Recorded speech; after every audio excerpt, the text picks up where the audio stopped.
आप इसे रोटी चावल या नान के साथ खाएं, लेकिन एक बार ज़रूर बनाएं, ज़रूर बनाएं। बिस्मिल्लाहिर्रहमानिर्रहीम। अस्सलामुअलैकुम। मेरा नाम शेफ़ इमरान है और ख़वातीनो हज़रात, आज हम बनाने वाले हैं फ्राई बैंगन और साबुत मसूर की रेसिपी।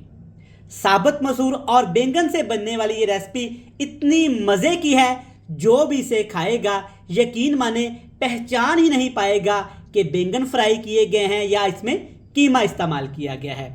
एकदम लजीज, एकदम जायकेदार, बनाना बहुत आसान और वो भी बजट फ्रेंडली। तो मैंने सोचा आज ये रेसिपी मैं घर में बना रहा हूं तो अपने प्यारे व्यूवर के साथ क्यों ना इसे शेयर करूं। आप भी घर में बनाइएगा, आपको एक डिफरेंट नई और जायकेदार चीज खाने को मिलेगी। तो चलें जनाब, फिर देर किस बात की, जल्दी से चलते हैं किचन में और बनाते हैं एकदम जानदार, मजेदार, जायकेदार, खुश जायका ये मजेदार सी रेसिपी। तो प्यारे व्यूअर्स, इस रेसिपी को बनाने के लिए आपने सबसे पहले ले लेना है एक छोटे साइज का बैंगन। बैंगन को आपने अच्छे तरीके से धो के इसके छिलके उतार के इसको बिल्कुल बारीक बारीक क्यूब्स में काट लेना है। और साथ में एक पाव यानी कि 250 ग्राम आपने ये साबुत मसूर ले लेने हैं। कुछ लोग इसको काली मसूर की दाल भी बोलते हैं। इसके साथ थोड़ा सा लहसुन और सब्ज़ मिर्च, यही वो चीज़ें हैं जिससे इसको बनाएंगे। लेकिन देखिएगा, जब ये रेसिपी बनके तैयार होगी आप सबका दिल खुश हो जाएगा। चलें जी व्यूअर्स, कटिंग शटिंग करने के बाद थोड़ा सा आपने घी ले लेना है। बिल्कुल कम घी या ऑयल में इसको बनाएंगे, लेकिन मज़ेदार बनेगी। सबसे पहले इसमें डाल देंगे कुटा हुआ लहसुन, और लहसुन के साथ इसमें डाल दीजिएगा बैंगन। आप देख सकते हैं कि बैंगन आपने इस तरीके से काटने हैं, बिल्कुल छोटे छोटे से क्यूब। इसी तरह तो ये रेसिपी में अच्छे भी लगेंगे और ये मज़े के भी बनेंगे। सिर्फ 3 मिनट के लिए हाई फ्लेम करके आपने बैंगन को लहसुन के साथ अच्छे से फ्राई कर लेना है। जब आप बैंगन को लहसुन के साथ सिर्फ 3 मिनट फ्राई करेंगे ना, तो ये इस तरह से सॉफ्ट हो जाएंगे और लहसुन का फ्लेवर भी अच्छे से निकल आएगा। देखें, ज़बरदस्त। अब इसमें डाल दीजिएगा साबुत मसूर, अच्छे से साफ़ करिएगा, धो लीजिएगा और तकरीबन आपने इसको 15 मिनट पहले भिगो के रख देना है।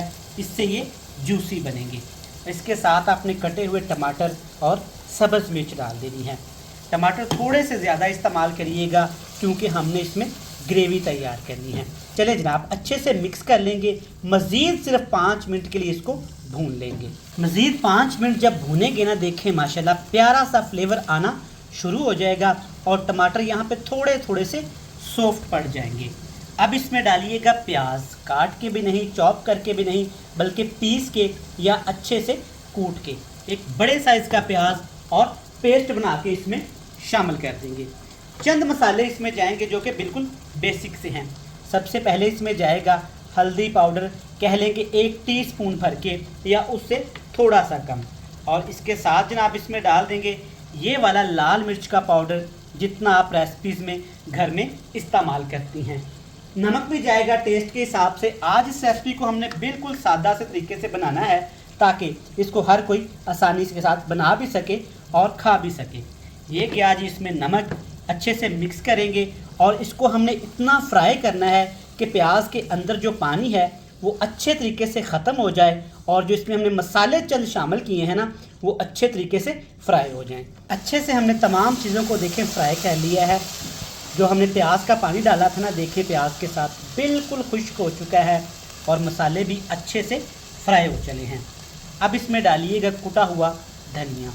ज़ीरा इस्तेमाल नहीं अभी करेंगे, लेकिन करेंगे ज़रूर एक डिफरेंट तरीके से, टेस्टी और मज़े का जायका आएगा। चलिए जनाब, अच्छे से इसको ऐसे आपने हिलाते हुए मज़ीद 2 से 2.5 मिनट के लिए धनिया पाउडर के साथ मिक्स कर लेना है ताकि धनिया पाउडर का फ्लेवर एक्टिव हो जाए। अगर अभी तक आपने हमारे चैनल को सब्सक्राइब नहीं किया तो जनाब फ़ौरन से चैनल को सब्सक्राइब करें, वीडियो को लाइक करके एक प्यारा सा कमेंट करिएगा।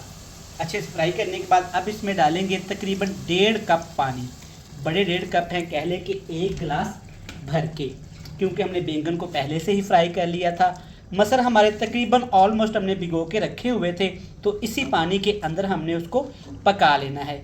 लेकिन पकाएंगे जनाब कैसे, इसके ऊपर ढक्कन लगाएंगे, हल्का फ्लेम करेंगे और 15 मिनट के लिए छोड़ देंगे। तो प्यारे सामीन, यहाँ पे हमने सिर्फ 15 से 18 मिनट बिल्कुल हल्की आंच करके अपनी इस मज़ेदार सी रेसिपी को पका लिया है।